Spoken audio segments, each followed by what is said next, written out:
everyone. Welcome to another In Conversation. I am so excited to be back doing these again, and I couldn't think of another person that I would want to have a conversation with other than Dr. Nola Haynes. So thank you so much for joining me. Thank you so much for the invitation. I always love talking to you. I love chatting with you. Love chatting with you. You're a wealth of knowledge and just empathy and deep conversation. That's all that I'm about. So thanks for being here. It's a heavy week. It's a heavy week for a lot of people. And I think in general, people have been exhausted. We were talking about that before we even went live. People have been really, really tired, even before this week. There's a constant cycle of just information, misinformation, attacks, rhetoric. I mean, the list goes on of things that we're combating and have been trying to deal with in this political climate, specifically since this administration took place. And I know that you work in foreign policy and you work in politics, and you have to consume this information ad nauseum, right? You're always having to know what is happening in the world, how to have conversations about it, how to retell that information to an audience. How have you been able to combat the information fatigue in these last 9 months, but also still be able to effectively communicate to your audience, um, the information properly so that they're able to process it as well? Come back.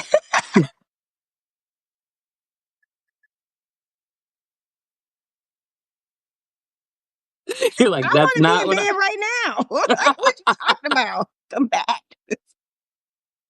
Oh, listen. You, you know, um, Thank you again for having me. One of the reasons why I love talking to you, excuse me, my body has been fighting off a cold for like 2 weeks. And I just think it's just all this stuff. It's just all the stuff.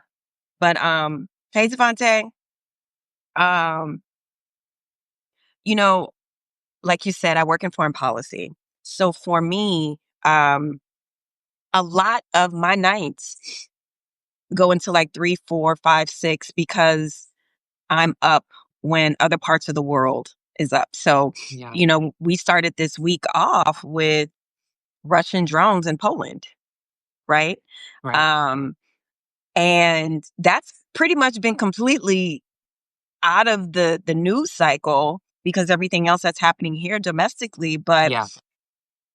that's not a small thing, and I wrote a Substack about, you know, it's not lost on me that Hitler invaded Poland September 1939. Oh, Um, and so while we are dealing with so much stuff domestically, because I am a foreign policy person, because Ukraine, Russia, one of the areas that I have been, involved in since the start of the second invasion, um, I am usually up late into the night and my sleep cycle is all over the place. So, you know, trying to balance that has been really challenging. And my body that's been trying to catch a cold, that's when I know like I need to sit my little self down. yeah. Like I need to go sit Yeah. down somewhere, right? Yeah. And we just finished, we're wrapping up this 9/11 special that we've been doing, that we've been planning for at least a month and a half, for a while, right? So it's been a lot organizing that, getting that together. So it's just been a lot of work in the background, trying to be intentional about what I do and don't consume on social media. Yeah. Because the way that these algorithms are set up, um, most of my algorithm is Black. And that means all the Black things, right? From like gossip to like stuff I just don't care about. Right. Right. And Right. so it's also, navigating all of that. And so there's a big block of time in my day, Malynda, that I just don't go on social media. Mm. I mean, it's important to take a break. That we're being oversaturated with a lot of heavy things and a lot of things that take processing, and you have to do that processing outside of scrolling, right? Because as soon as you start to process one piece of information, then you get another piece of information that you have to process, and then it just piles on, and then your body shuts down, and you get sick. That's just what Yep. happens. Yep. So it's good that you figure out how to take breaks, because I think that that's what's really important for people in this time. Um, given everything that has happened specifically this week, obviously there's going to be, and I hope, deeper conversations regarding gun violence. Now, what I want to ask you, because you've worked in foreign policy, you probably have your finger on the pulse a little bit more about what type of legislation has happened in other countries in regards to combating gun violence and reducing crime in that way. And I obviously am someone who's very big on gun reform. I don't believe in banning all weapons, but I do think that we need gun reform, and I don't think that any civilian should have access to an assault rifle that could kill somebody Facts. from 2 football fields away. Facts. So I would love for you to explain what gun legislation, if you know this, what gun legislation has been effective in other countries, but also maybe talk about why there is such a pushback on on not trying to replicate that legislation for our country. Not even just because I'm a foreign policy person, but I watch tons of British television. Like I've for years, and I love puzzles, so I watch a lot of detective shows. And I remember one time I had my work laptop and then my personal laptop, and I put them side by side. And I watched SVU, and then I Hmm. watched a British detective show. And I watched in like 5 seconds of SVU, Law& and Order, the detectives pulling out their guns, breaking down the door, bursting into somebody's house versus the British Yeah. detective show that took about, 20 minutes to kinda get into it, and they don't carry guns, there's really Mm. no violence, um, gun legislation over there is no joke, and I think that, um because there's an appetite for it. I mean, that's Mhm. just really the problem here. Yeah. There is no appetite to go against the NRA, which Mm. the GOP is an extension of, right? Right. Um, and the unfortunate thing is, the thing that really hurts and what really makes me wonder about the soul of this country is Mm. how many children have to die? Like, why doesn't that matter? Why doesn't that move the needle? Yeah. Like, why do you not have an appetite to have comprehensive gun reform? And, just some people should not be able to walk into, I think, the 30 plus states where you can just basically walk in and buy a gun. There are just certain people, part of the population, who should just not be able to own guns. You should Right. not be able to walk in anywhere and just buy a gun like you're buying a pack of gum. Yeah. Like Yeah. that makes no sense. And to your Yeah. point about assault rifles, why does a civilian need that? Yeah. Yeah. Why? Yeah. To what end? And how does something logical go against your Second Amendment right, but you really actually don't care that much? Mm. It's more about cherry picking, right? Like even with the First Amendment, people cherry pick the First Amendment all the time, right? So where we are right now in this world, you can say really hurtful and ugly things about Black people, immigrants, anyone you consider an other. But if you want to teach the rightful history of slavery in this country, then somehow First Amendment doesn't apply there, Mm. right? Mm. So there's a lot of hypocrisy. There's a lot of cherry picking. There's a lot of moving the goalposts. Yeah. And I really, really, really, really, really worry for the soul of this country. It is bereft. It is dark. It is just filled with so much muck and goo. And I am just drained. Yeah, yeah. I was having this conversation earlier with someone about the difference between moral clarity and moral congruence. Because I think what's interesting about a lot of people that are right leaning and more conservative and are within the conservative evangelical sphere and umbrella is that their morals do align with what their actions are. And but I don't see it as being morally clear. And I think that that's what we need to have a conversation about is the values and the morals when you're talking about the soul of this country. You know, what does it mean to be morally clear? What does it mean to actually be pro-life? What does it mean to care about others, and how do we, make sure that our values are leading us? And I have never seen that hold up with the obsession with gun culture. Like, how does that contribute to a good soul of a country? You know what I mean?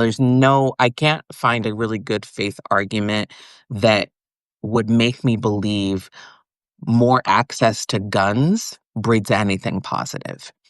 And if we are going to be a country that says we care about children, we care about families, we care about safety, we have to look at statistics and data, but also look to other countries that have had low crime rates and success with Mhm. gun legislation and say, okay, well, they're not having the amount of deaths Right. to guns that we are having on a yearly basis. What are they doing differently, and how can we do that while also still keeping our Second Amendment rights that apparently is so important? That's fine. But I still think that there is a way to do it. But I think that it comes down to morals and values. And it's like, do you value a gun more than you value a life? And I think at this point, unfortunately, that is what people feel, specifically the ones that don't want to pass gun legislation. They care more about guns than they do human life. Right. You know, I always struggle with morality. One of my Mm, favorite books that I read in divinity school was The Genealogy of Morals by Friedrich Nietzsche. And the conversation that Nietzsche kind of sets up around morality, first of all, who gets to say what is and what isn't moral? It's mm. usually the most immoral because it's typically folks that are in power. And oftentimes, folks that are in power are typically the most immoral. Immoral people, So, yeah. right. And what usually checks that immorality are the folks that are being othered, right? Though they usually do the soul check, right? Because you are in a position of um being basically oppressed in some way by the folks that are in power. So your perspective becomes very different. As Hmm. Black women, I think we can kind of understand what that means, which Yeah. is why, many pastors would say during the civil rights time, that Black folks really are the check on the soul of this country, right? Yeah. Because our Yeah. perspective, you know, forgive me, I'm kind of going into theory and philosophy this morning, but in the Du Boisian framework of, you know, being being from behind or uncovered from the veil. So if your life is behind that veil, behind that color line, your perspective is very different, right? Mm, So morality, whose morality, right? Which is probably what you're getting at overall. Like maybe the morals are effed up. yeah. Maybe that's Yeah. the problem. Yeah. Clearly the Yeah. value system is, right? You value guns and like a lot of them for no reason Yeah. Yeah. over the lives of children. Yeah. That is, I cannot be okay with that. Yeah. Yeah. The Yeah. Christian in me, the academic in me, the security expert in me, whatever, all of the hyphenates, all the things. The daughter of two veterans.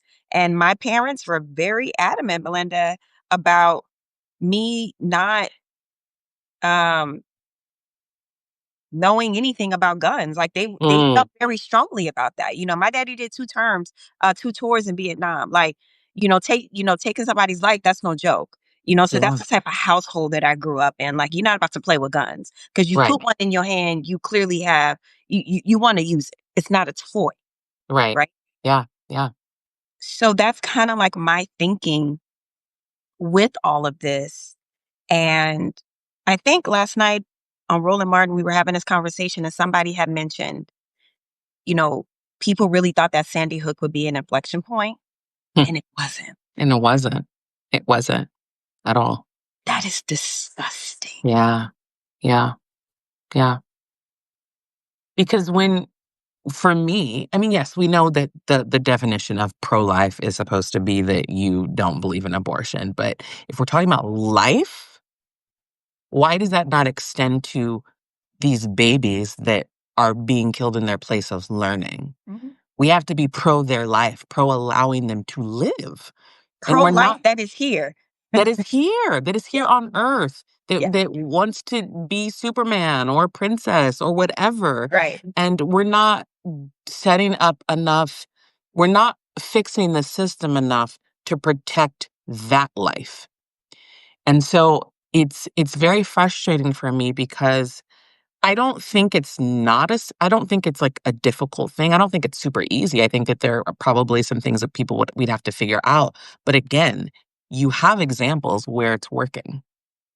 Oh, You yeah. have plenty of examples that we can emulate, and we're just choosing not to, overvaluing an inanimate object over a life. Mhm. And I don't I don't know what has to happen to fix that because as you said, Sandy Hook was not it wasn't even a jumping off point. It started the thoughts and prayers. Yeah, yeah. The one that really, really got me, all of them hurt, but the recent Catholic school shooting, that could have been my parents dropping me off, Mm, at St. Leo the Great in the yeah, 7th Ward of New Orleans, yeah, When I was reading the visual, I mean, everything just came back to me, and the thing that I kept remembering was the level of innocence and freedom. mm, Like, you just jump out of your parents' car and you go greet your friends and you do all the things, you line up, you say your prayers, and, there's just, like, this rhythm to it, and it's probably one of the places outside of your home where you feel the safest. yeah. You should feel the safest there. You You should should feel the feel. Yeah, safest. absolutely, absolutely. And American children, there's a generation that grew up with having to learn how to duck and dodge and what to do in case there's a school shooter. Do you know how ass backwards Um, that is yeah, in yeah, the supposedly the world's most developed country? yeah. That makes no sense. It makes no sense, especially I grew up just having a fire drill and an earthquake drill. Right, girl, exactly. And my sister is a fifth grade teacher now, and one of the first things they do the first week of school is do an active shooter drill. That should not be normalized. Instead of fixing a problem, we've just added on to trauma that kids have to experience, right? And having to do an active shooter drill your first week of school, that's not normal. It's not normal. It's a difference where, when certain generations had to do shelter in place for potential, like, nuclear holocaust, right? That is an outsiding force wanting to do harm to you, right? Yeah, Um, yeah, but when inside of your own communities you can be harmed, that yeah. is a different type of foul. Like that is just, it is disruptive to the way you learn how to trust. Yeah, And yeah, children, they're so trusting and innocent, and they should be. yeah, Their yeah. trust should not have to be snatched away because they have to be cognizant of somebody in your community that might come to your school with an automatic weapon. Right, right. That shouldn't even be on their radar. It shouldn't be on their radar. The only thing that they should have to be worried about is, you know, trying to, like, avoid being in the bad crowds of kids. You know what I'm saying? Like, Right. just normal kid stuff, Yeah, like just absolutely. being a good kid, playing sports, doing whatever. Yeah, yeah, yeah. Yeah. My Ugh. daughter started kindergarten. She goes to a private Catholic school as well, and, um she came home one day and was, saying how one of her friends that she played with didn't play with her that day. And I'm like, those are the things that you should be worried about. Exactly. That's it. That should be your That's only it. worry in That life. should be your only worry right now. That your friend that was your friend yesterday, she didn't want to play with me today. She didn't share her colored pencils with me. That's That it. should be the peak of your worry and your stress. Exactly. But they also had to have an active shooter drill because it's Ugh. a Catholic school, and also with what just happened, they also don't have an understanding of, like, what an active shooter drill, what does that mean? And then you have to explain that to them, and then they have to carry that with them, Yep. knowing that it's a possibility in their place of learning that could happen, and that just, it messes me up, honestly, because I have that tug at my heart every time I drop her off.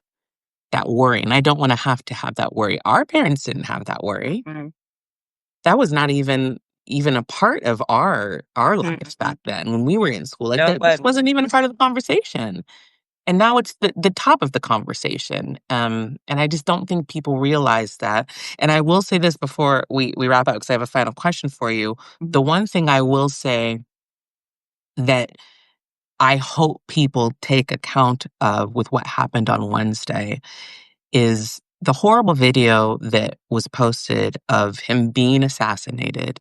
I hope people remember that that's what those kids witness and experience every single time there is a school shooting.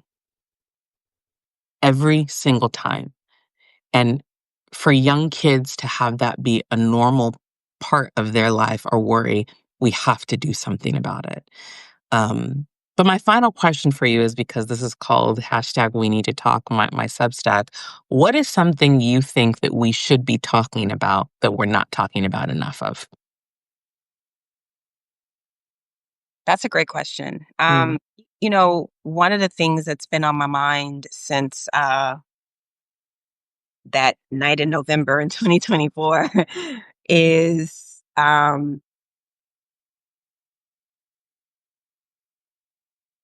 getting to 2026. mm, And what I mean by that, there's the gerrymandering that's going on in southern states. Um, Through my professional lens, not just in national security, but as a political scientist, um, there will be some sort of distraction. You know, mm, um, as I sit here and as I called Occupied Light DC, there's no reason for the military to be here, none at all. mm, Um, you know, I actually don't even like going outside, Melinda. Like yesterday, I went to go grab coffee, and for whatever reason, I had to see four military walking around with automatic weapons. mm. I'm just like, why? Yeah, I know why. I mean, it is a tactic. I mean, it's intentional, right? And everything that we're talking about, it all relates in that it is intentional for us to be drained. It yeah, is intentional for us to be overwhelmed. yeah, Dr. Greg Carr talks about chaos theory all the time. It is intentional, it's part of the playbook. So I would say that what we're not talking enough about is how to take strategic timeouts because we all need to be on deck for what's coming down the pike because yeah, there's no way that Republicans can win on policy. There's no way that they can win in a straight up fight. It's just no way. So yeah, they are yeah, we already see what they're setting things up to be. So in yeah, order for everybody to be on deck, the closer we get to 26, we need strategic rest. yeah. Um, I love that. but Strategic rest. we need strategic rest, but we need to be mindful of, you know, in my work, my day job is space security. Like my whole life is about security, international security, space security. And one of the things that is a conversation within the American kind of philosophy of engaging is we are reactive. We're not we're not kind we're not that big on preparedness. I mean, look what's happening with, the our health system. We are very reactive. We're not very big on prevention. Yeah. And all the prevention programs since 9/11, I've been digging into this since, terrorism programs, prevention programs have been scuttled. Our health system regarding prevention has been scuttled. We aren't very good with preventative thinking. Mm, We need to start thinking ahead of what might come for 26. right. Right. Um, but before we go, I do want to say that next Tuesday we are premiering the first part of 9/11 24 years later. Are we safer? The promo Mm, dropped last night on the Persist Network Instagram. It's on my social media page. It's going to be on our Substack and YouTube at the Persist Network. It's going to be a very, very powerful um, special. And I'm talking to Malynda. She's going to offer some wonderful um, perspective, and it's going to be great. It's powerful. I don't know if you've had a chance to see the promo yet, but I it's pretty haven't. I'm powerful. gonna go watch it because I remember you said it was coming out Yeah, this night. I was like, yeah. yeah, So definitely I will. had to throw that in there because when Yes, director's on absolutely. here, he's lurking in the comments somewhere. Like, Awesome. Well, thank you so much. I will talk to you anytime. I always appreciate your perspective. And everyone, make sure you follow her and follow Persist Network so that you can check out this special that's coming out on Tuesday. And I'll see you for the next in conversation. yes, thank Bye. you so much. Bye.